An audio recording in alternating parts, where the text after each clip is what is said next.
অনেকেই বলে যে কৃষ্ণকালী মা ফেক বা মঙ্গলা মা ফেক, আমারও মনে হতো। সো আজ অনেকদিন পরে আমি ছাদে এসেছি, এই মিস করছি, মানে সেই আগের দিনগুলো মনে পড়ছে যে আমি আগে এই ছাদে বসে আমি পড়তাম। এক্সাম আসলে তখন খুব এক্সাইটেড হয়ে যেতাম, মানে ভয় করতো যে পড়া আছে, পড়তে হবে, অ্যান্ড এই ছাদে এসে আমি পড়তাম।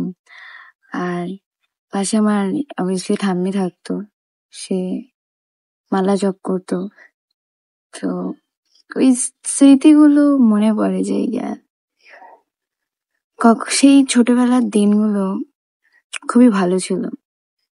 এখন অবশ্য একটা কাক বসে আছে, আমি তোমাকে দেখাচ্ছি, কোথায় গেল, এই যে।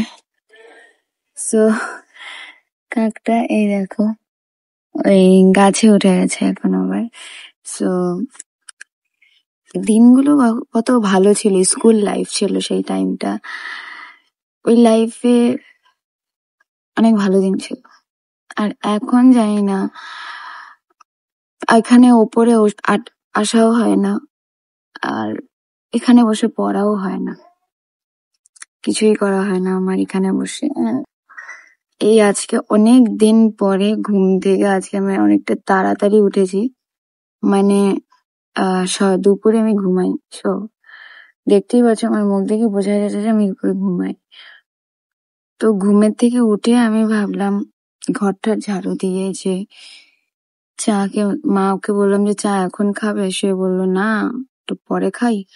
সো আমি বলি একটু উপরে গিয়ে ঘুরে আসি, আর চলে আসলাম। অনেকদিন পরে এসে ভালোই লাগছে। আগে আমি তোমাদেরকে দেখাচ্ছি ওই জায়গাটা, ওখানে দাঁড়িয়ে আমি ভাবতাম যে আমার এক্সামে কিভাবে প্রিপেয়ার করতে, মানে কিভাবে ভালো করে পড়তে হবে, কিভাবে আরো ভালো করা যায়, এসব ভাবতাম। দিনগুলো পাল্টে গেছে, অ্যান্ড আগের দিনগুলো ভালো ছিল, খুব ভালো ছিল।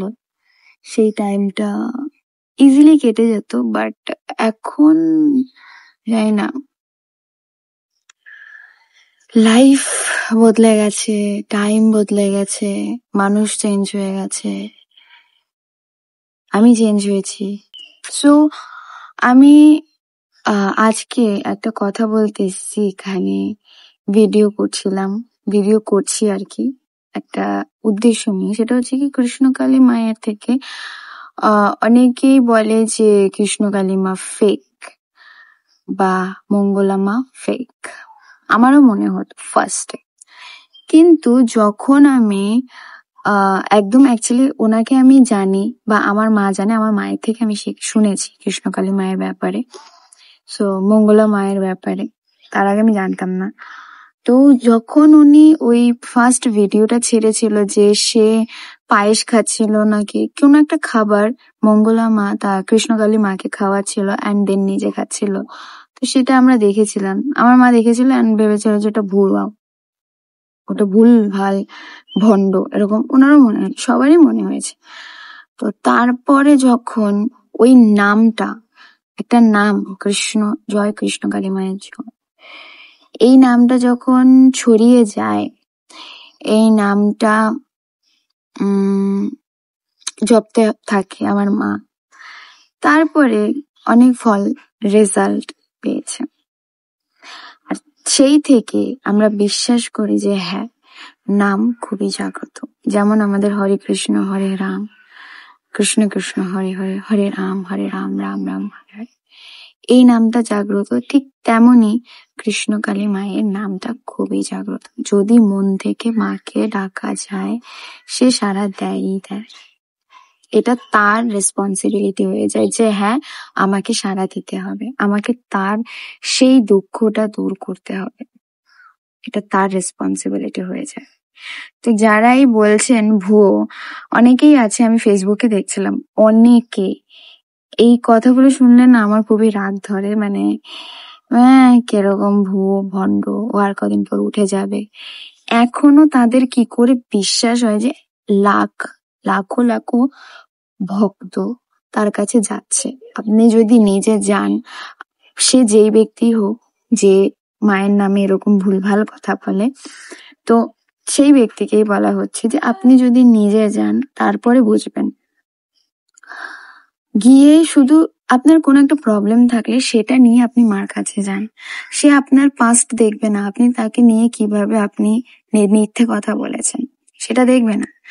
সে আপনি যদি তার নাম জপ করতে থাকেন, তারপর আপনি রেজাল্ট পান, তাহলে আর মা কিন্তু দিয়ে দেন। আর সে মা কিন্তু আপনার এটা দেখবে না যে আপনি ওনাকে নিয়ে কি ভণ্ডামি করেছেন, কি কি বলেছেন তাকে নিয়ে, সেটা সে ভাববে না। যে ঠিক আছে, বাচ্চা আছে, আমারই তো সন্তান। সে মা সন্তান হিসেবে, সন্তান রূপে আপনাকে মাফ করে দেবে। মায়ের এটাই চাওয়া পাওয়া হয়। তো যেই বা যারা আপনারা গিয়েছেন, আপনারা জানি না গিয়ে শুধু শুধু ফেসবুক বলুন বা এখানে কমেন্ট করেন বা দেখেন এবং ভুলভাল কথা বলতে থাকেন, তো প্লিজ এসব করবেন না। তাতে আপনারই ক্ষতি হবে, ঠিক আছে? আপনাদেরই ক্ষতি হবে। সো দয়া করে করবেন না। আমি দেখলাম ফেসবুকের নামটা আমার মনে পড়ছে না, আর বলেও লাভ নেই, নামটা শেয়ার করা উচিত না। কিন্তু সেই ফেসবুক গ্রুপটা আমি দেখলাম, ওখানে কয়েকজন মানুষ আছে। ওই লোকটা তো বলছিল ভণ্ডামি এই সেই অনেক কিছু বলছিল, তার সাথে ওখানে আরো অনেকজন ছিল, তারাও ভুল ভাল কথা বলেছে। আমি বুঝতে পারছিলাম না যে কেন তাদের এত জ্বালা কিসে। তোমাদের যদি যেতে না ইচ্ছে করে, যেও না, সিম্পল। আর তোমরা এটা ভেবো না যে ওখানে সবাই অশিক্ষিত মূর্খ বা তারা গরিব, তাদের কাছে টাকা নেই, পয়সা নেই বলে তারা যায়। ওখানে অনেক, নট জাস্ট বড় লোক, অনেক শিক্ষিত এডুকেটেড ডাক্তার বলে সেও পর্যন্ত গেছে, ঠিক আছে? ডাক্তার, নার্স, তারা যায়। তো তোমাদের এই কথাগুলো বা আপনাদের এই কথাগুলো সাজায় না যে আপনারা বলতে থাকেন যে এইসব আর বেশি দিন, তবুও তো চলছে, সরকার এই সম্পর্কে কেন প্রশাসন নিচ্ছে না বা কোনো কড়া একটা শাসন নিচ্ছে না, এগুলো বলতে থাকেন। এগুলো প্লিজ বলা বন্ধ করো। মঙ্গলা মা ছল ছাতুরি করে না। আপনারা নিজে গিয়ে দেখে আসবেন, বা দেখা আসে না, বিশ্বাসটা হচ্ছে বড় দরকার। বিশ্বাস থাকলে আপনি ভগবানকে পাবেন। হয় আপনার যদি বিশ্বাস না হয়, তো আপনি অবভিয়াসলি গিয়ে দেখে আসুন, বুঝতে থাকুন বা ভগবানকে ডাকুন। তাহলে আপনার মধ্যে হয়তো সেই কি বলে, সেই বুদ্ধিটা আসবে, অ্যান্ড তারপরে আপনি আপনার যা চাইবেন তা পাবেন। তো আমার এটাই বলার ছিল, আর নিজের কিছু স্মৃতি মনে পড়লো। আর অবভিয়াসলি যারাই যান ওখানে, তো একটু মাকে সাহায্য করুন মন্দিরটা তৈরি করে দেওয়ার জন্য। আপনারা যে কি নিয়ে যান, আলতা, সিঁদুর, শাড়ি, এসব না নিয়ে একটা যদি ইট, বা মা নিজেই বলেছেন, মঙ্গলা মা নিজেই বলেছেন যে যদি একটা করে ইট নিয়ে যাওয়া হয় তাহলে ওনার হেল্প হবে বা মন্দিরটা তৈরি হতে হেল্প হবে। সো সেটা করতে পারেন, তাহলে আমাদের কৃষ্ণকালী মায়ের মন্দিরটা খুব শিগগিরই হতে পারে। দেখুন, এখানে লাখ লাখ কোটি কোটি টাকা লাগবে একটা মন্দির বানাতে, ঠিক আছে? যা আমাদের মতো মিডল ক্লাস ফ্যামিলির কাছে নেই, তাই না? আর আর ভালো থাকুন, সবসময় ভগবানের নাম নিতে থাকুন, তাহলে দেখবেন কি একদিন না একদিন সে আপনার দিকে তাকাবে। হ্যাঁ, হয়তো আপনার বলবেন না, দেখছে না, কিন্তু হ্যাঁ, কৃষ্ণকালী মা অবভিয়াসলি ইনস্ট্যান্টলি হেল্প করে।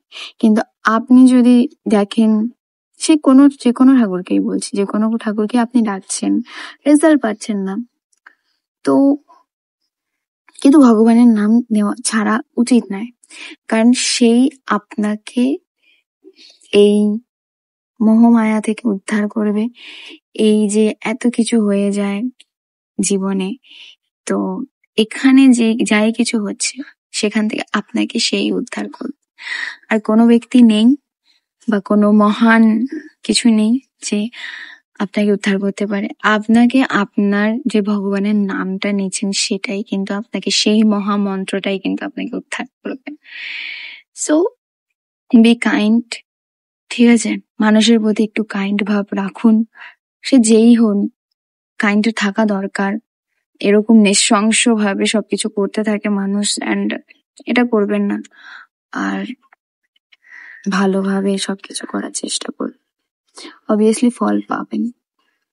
সো ভালো, আজকে বাস ইচ্ছে হলো এই কথাগুলো বলতে, কারণ আমি অনেকদিন ট্রাই করছিলাম, আমি বলছিলাম থাক বলবো না, বলে কি হবে, আমি খারাপ হবো। বাট একটা টাইম আসে যে না, বলা দরকার, স্টেপ নেওয়া দরকার। কোনো কিছুর বিরুদ্ধে স্টেপ না নিলে সেই জিনিসটা আরো বাড়তে থাকে, আমাদেরকে দুর্বল ভাবে, অ্যান্ড ওই জিনিসটা বাড়তে থাকে, তো সেটা করতে দেওয়া যাবে না। তো স্টেপ নেওয়া দরকার। ঠিক আছে, আজকের মতো এইটুকুই। আর দেখা করছি নেক্সট ভিডিওতে। এখনের জন্য এইটুকুই। Take care, by.